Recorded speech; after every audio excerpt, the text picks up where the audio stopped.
Pak, duet bareng Anies, tanggapannya gimana Pak? Bareng kamu tuh.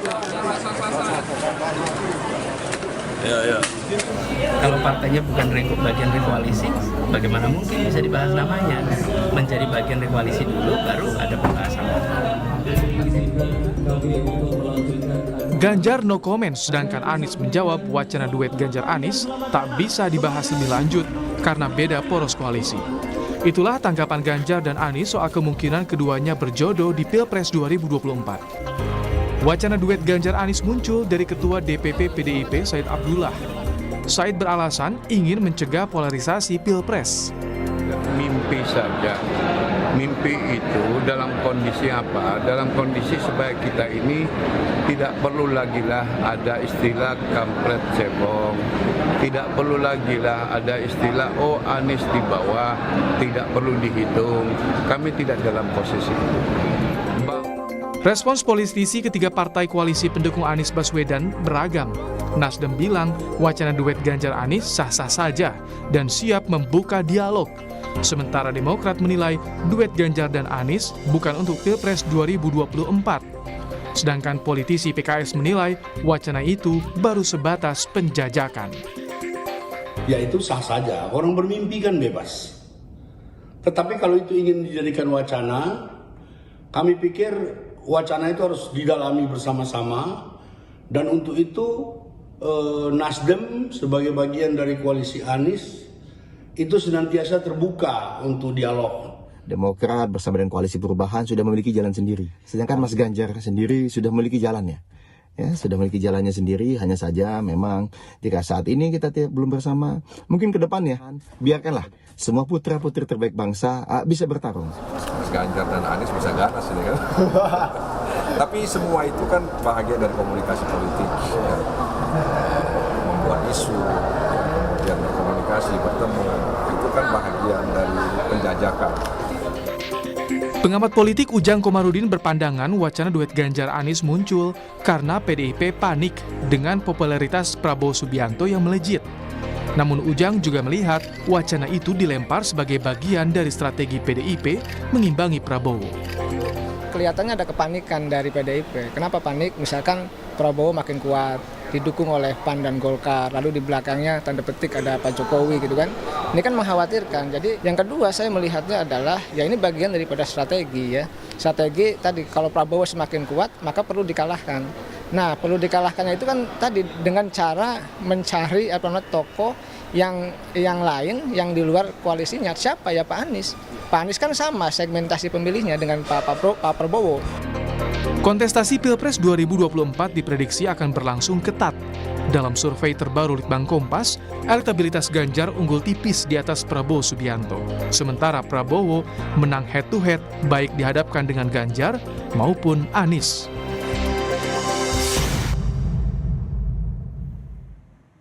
Belakangan, Ketua DPP PDI Perjuangan Said Abdullah memunculkan wacana menduetkan Ganjar Pranowo dan Anies Baswedan dalam Pilpres 2024. Mungkinkah duet ini terwujud atau ini sebatas strategi PDI Perjuangan melawan elektabilitas Prabowo Subianto yang naik di sejumlah lembaga survei? Kami diskusikan hal ini bersama anggota Komisi 3 DPR dari fraksi Partai Nasdem Taufik Basari, kemudian juga sudah bergabung politisi PDI Perjuangan Arya Bima dan pengamat politik Adi Prayitno. Selamat sore semuanya, apa kabar?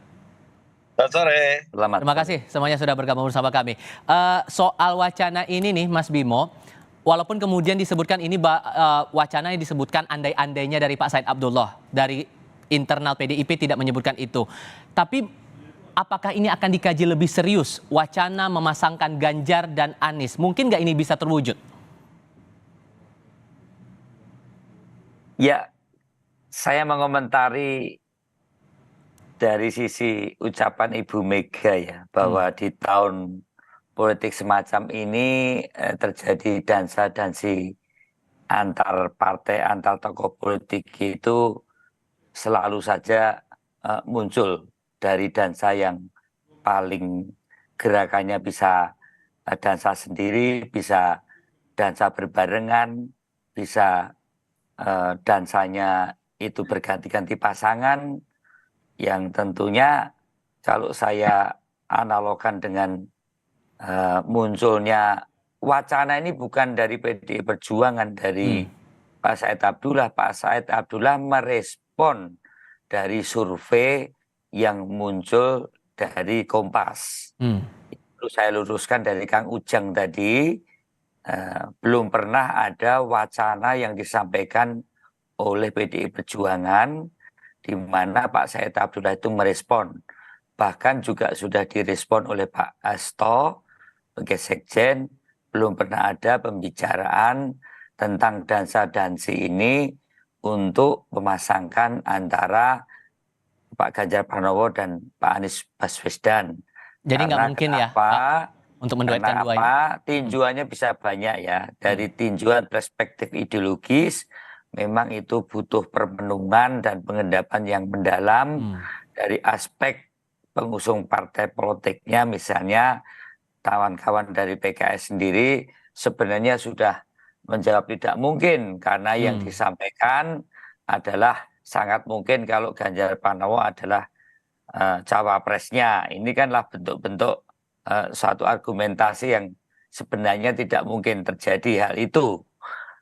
Dari PDI Perjuangan sendiri juga melihat bahwa sampai hari ini dari baik itu Ibu Mega maupun Mbak Puan selalu menyampaikan calon wakil presiden yang 10 nama, walaupun tetap di manis, juga tidak pernah mempertemukan antara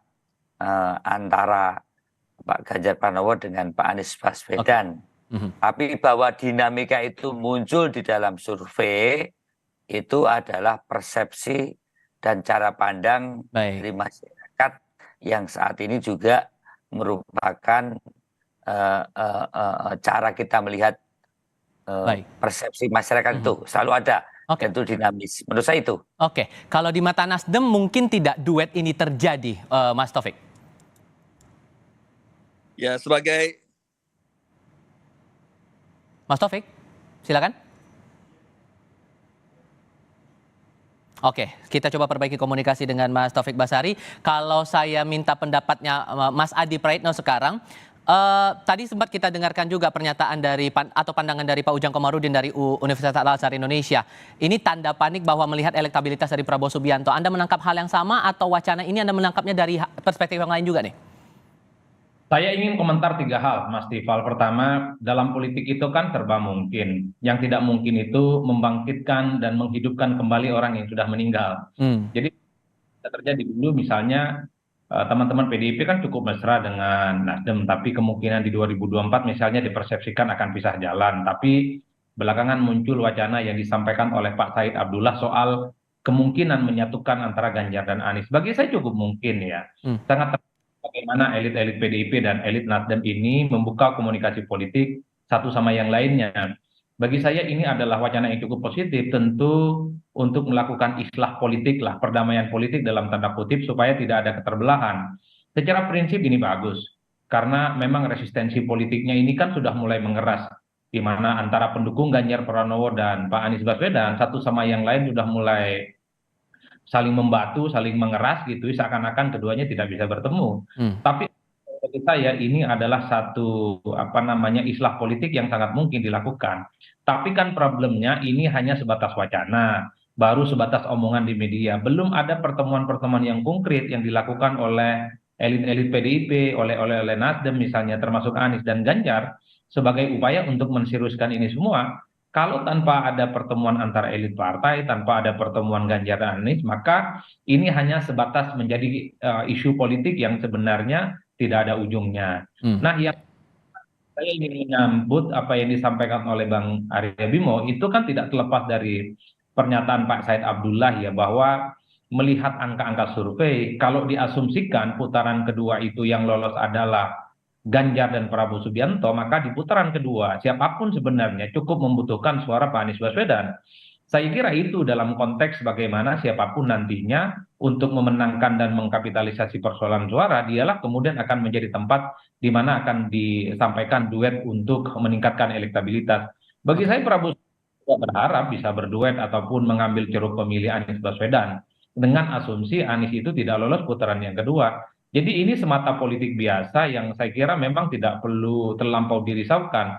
Tapi Jelas bagi saya karena persaingan ketat dalam simulasi survei antara Ganjar dan Prabowo Subianto itu cukup kuat, maka penentu suaranya itu adalah siapa yang tidak lolos putaran kedua. Di Kompas misalnya yang tak lolos putaran kedua itu misalnya adalah Anies, maka otomatis 19% suara Anies itu mutlak harus direbut. Baik. Kira-kira begitu jalan ceritanya, Mas. Baik. Bukan soal kepanikan, bukan karena lain. Bagi saya ini murni soal bagaimana mengkapitalisasi suara Pak Anies supaya tidak hijrah ke lain. Oke, ini kita sudah tersambung lagi dengan Mas Taufik Basari. Kalau menurut Anda mewakili Nasdem, Mas Taufik, mungkin tidak duet ini, wacana ini bisa jadi nyata? Ya, sebagai suatu wacana tentu sah-sah saja ya ketika usulan ini ditampilkan ke publik. Apalagi untuk pengamat ini sangat menarik sebenarnya. Nah, yang jelas ya kita tentu melihat bahwa memang masih dinamis ya segala perjalanan politik terkait dengan Pilpres ini. Dan tentunya kita lihat saja perkembangannya seperti apa. Tapi kalau dari koalisi perubahan, ya kita memang tetap siap untuk mendorong Mas Anies ya sebagai calon presiden dan siap untuk mendaftarkan pada bulan Oktober nantinya. Ya, tapi bagaimanapun tentu sebagai satu wacana ya bisa juga kita diskusikan ya apa yang terbaik buat bangsa ini. Yang paling penting sebenarnya yang terbaik buat bangsa ini sebenarnya bukan hal-hal hanya sekedar soal menang Pilpres atau tidak. Nah, jadi ya kita lihat saja nanti. Tapi yang jelas Nasdem, Demokrat dan PKS tetap akan bersiap untuk mendorong Pak Anies Baswedan sebagai calon presiden. Oke, kalau kemudian dilihat juga nih posisi dari Demokrat kemudian PKS berarti senada ya posisinya semuanya tetap mengusung Anies untuk menjadi bakal calon presiden, begitu? Mas ya betul, kita sangat solid dan sangat yakin bahwa kesiapan kita untuk menuju pada Pilpres 2024 itu sudah sangat siap. Ya tinggal kita nanti lihat siapa-siapa saja kandidatnya. Tapi sekali lagi sebagai satu wacana ya kita tidak boleh menutup pintu setiap wacana yang ditampilkan sepanjang itu kita bisa diskusikan bersama-sama dengan garis bawah itu tadi demi kepentingan bangsa. Oke, kalau dari kacamata PDIP juga ini kan masih belum dibahas dan kemungkinannya juga kecil begitu kalau saya menangkap apa pernyataan dari Mas Bimo tadi karena posisi Pak Anies juga selama ini juga oposisi mengkritik pemerintah, itukah yang mungkin menjadi dasarnya juga Mas Bimo? Ya, jadi dari sudut pandang ideologis tadi saya katakan bahwa itu perlu pendalaman dan permenungan yang mendalam. Dan tentunya ini wilayah dari Ibu Ketua Umum beserta partai pengusung dan tentunya juga suasana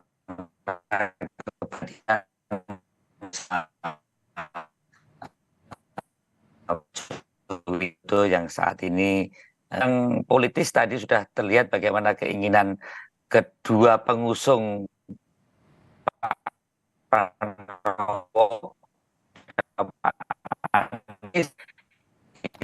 masih memiliki keinginan kan tadi dikatakan oleh Pak Taufik maupun Mas Adi Pray bahwa muncul persepsi masyarakat yang terlihat di dalam hasil survei muncul keinginan apabila ada pasangan yang namanya Pak Ganjar Pranowo dan Mas Anies Baswedan. Ini adalah wacana yang ada di masyarakat. Namun sampai hari ini saya katakan bahwa Ibu Putri maupun partai pengusung lainnya sampai saat ini belum pernah mewacanakan hal-hal yang terkait dengan memasangkan antara Mas Ganjar Pranowo dan Mas Anies Baswedan. Ya sah-sah saja kalau ada wacana di masyarakat itu muncul namanya juga dinamika politik kita ini. Satu hal yang sering saya lihat betul tadi Mas Adi Pray bahwa itu adalah cara untuk lebih membuat satu keteduhan antara dua kubu yang berseteru dari 2 kali Pilpres juga Pilkada DKI itu adalah persepsi masyarakat. Saya lihat, saya kira itu. Oke, jadi untuk saat ini posisinya sudah tegas begitu. Cuman apakah bentuk komunikasi politik antara kedua koalisi ini masih tetap berjalan dan sejauh mana itu prosesnya? Nanti kita akan lanjutkan dalam diskusi di segmen berikutnya. Tetap bersama kami saudara di Kompas Petang. Atas wacana duet Ganjar Anies ini, Mas Adi, Anda menangkap apa plus dan minus yang akan ditangkap atau yang didapatkan oleh kedua belah pihak? Ya, secara prinsip ini mutual interesting dan mutual understanding ya. Kalau kita membaca rata-rata secara umum, sebelum ada huru-hara soal pencapresan di 2024, Nasdem itu kan juga sudah menominasikan Ganjar Pranowo sebagai sosok yang sangat ingin diduetkan dengan Anies Baswedan. Jadi ini sebenarnya ingin membangkitkan romantisme lama, di mana Nasdem sebenarnya proposal politiknya adalah antara Ganjar dan Anies. Tinggal Nasdem bagaimana menseriusi ini semua. Saya berharap seminggu 2 minggu ke depan ini ada pertemuan elit-elit PDIP dan Nasdem untuk menseriusi bahwa ini bukan hanya sebatas wacana, tapi menjadi satu hal yang cukup konkret ya. Nah, yang kedua, saya ingin tegaskan juga di luar hal-hal yang sifatnya rekonsiliatif gitu ya. Ini tentu sebagai bagian dari keinginan insentif elektoral. Karena kalau dibaca di angka-angka survei, kalau terjadi head to head antara Pak Ganjar dengan Pak Prabowo, maka suara Anies lah yang kemudian menentukan. Tentu PDIP itu ingin gerak cepat. Ya, bagaimana cara merebut Anies suaranya? Ya, salah satu cara adalah menduetkan keduanya sebagai awal. Oleh karena ini menjadi wacana yang saya kira cukup luar biasa dan cukup menarik. Tapi jangan-jangan memang apa yang disampaikan oleh Pak Said Abdullah ini sebagai pesan politik juga ke istana yang kelihatan mestinya lebih condong ke Prabowo Subianto dan ingin memasangkan dengan Gibran. Oleh karena itu, dansa-dansi politik yang disampaikan oleh Mbak Megawati Soekarno Putri ingin menegaskan juga, bukan tidak mungkin, PDIP dulu yang kelihatan agak berjarak dengan Nasdem, mulai kelihatan berjarak dengan Anies Baswedan, di 2024 itu bisa bersandingan.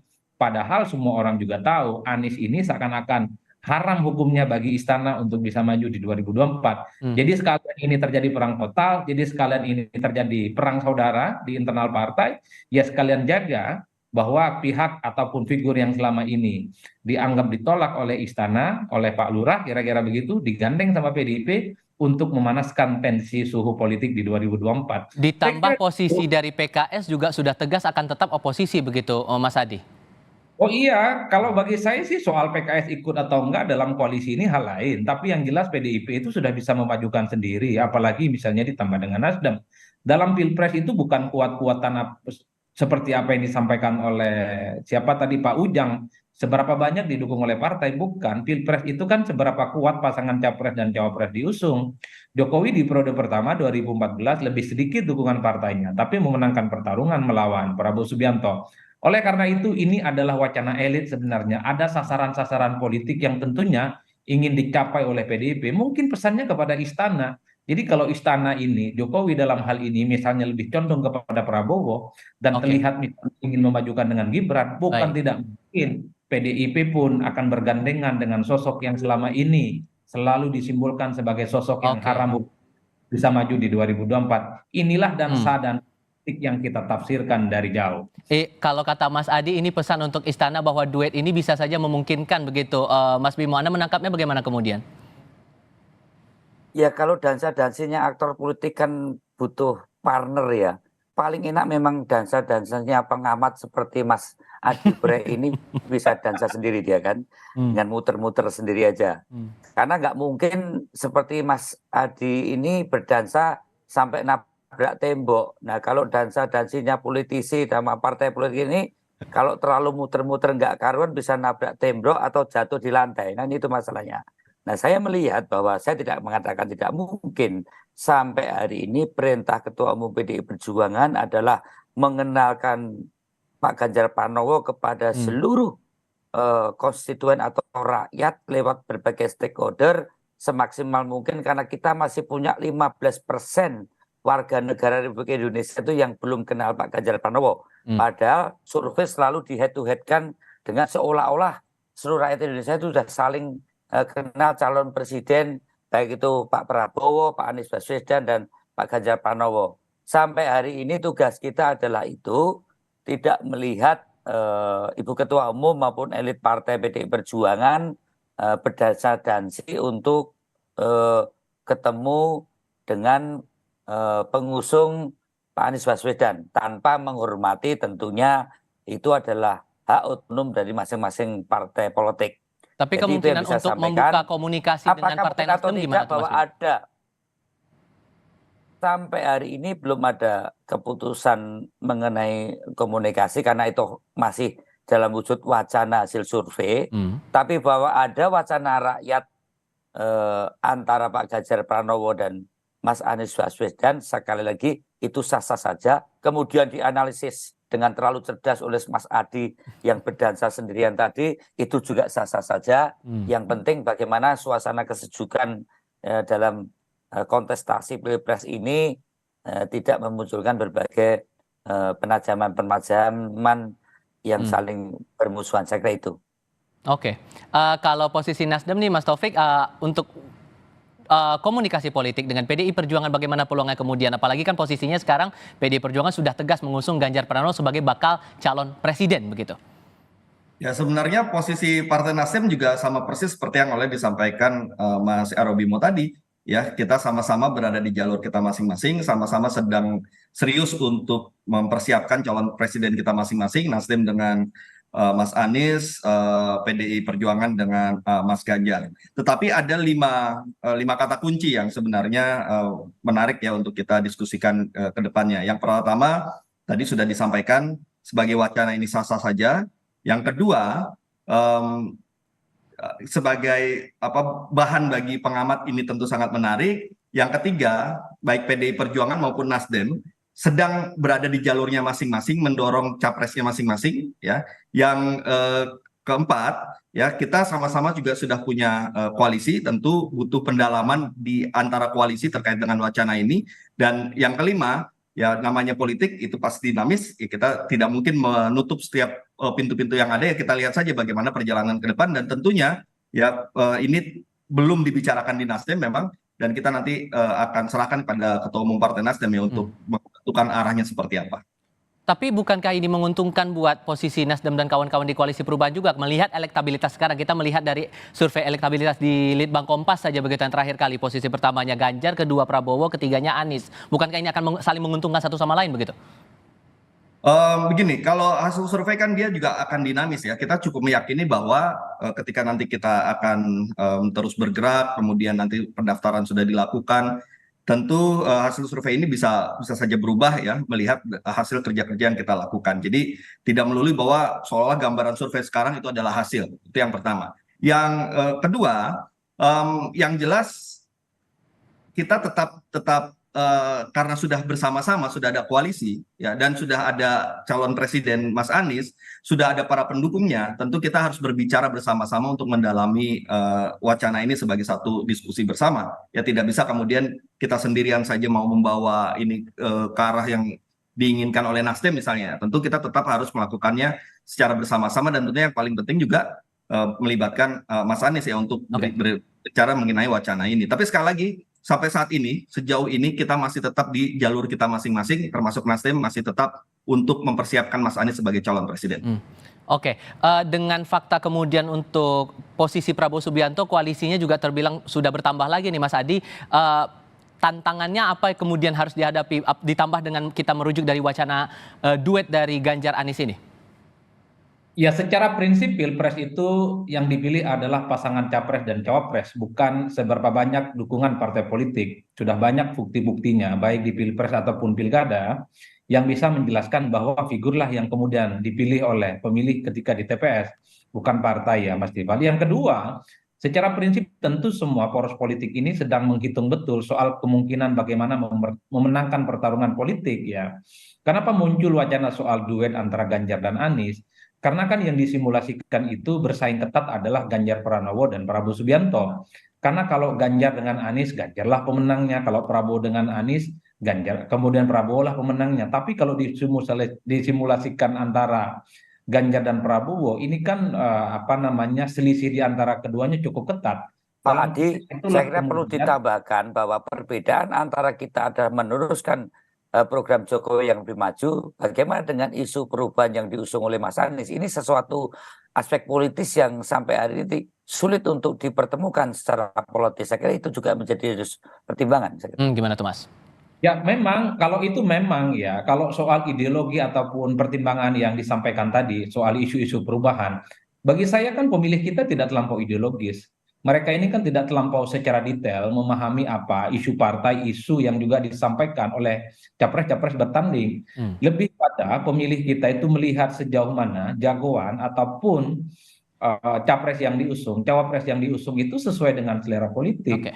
Jadi kalau kita melihat simulasinya, misalnya kalau Anies dipasangkan dengan Ganjar, Ganjar dengan Anies, tidak mungkin misalnya ini akan terjadi penolakan yang cukup luar biasa. Buktinya misalnya dari beberapa survei yang kita lakukan, ketika Ganjar dipasangkan dengan Anies, tingkat elektabilitasnya naik secara signifikan, Mas. Itu artinya apa? Pemilih kita ini kan memorinya pendek, bahwa perseteruan antara elit, perseteruan antar capres pada level pemilih itu selesai kalau keduanya berkongsi. Termasuk dulu pendukung Prabowo Subianto sangat menolak di mana bergabung dengan Pak Jokowi, tapi belakangan 100% menerima Jokowi presiden yang mereka junjung tinggi itu. Baik, terima kasih banyak untuk perspektifnya semuanya, Mas Adi, Mas Bimo, dan Mas Taufik sudah bergabung di Kompas Petang kali ini. Sehat selalu semuanya, selamat sore. Selamat sore. Terima kasih.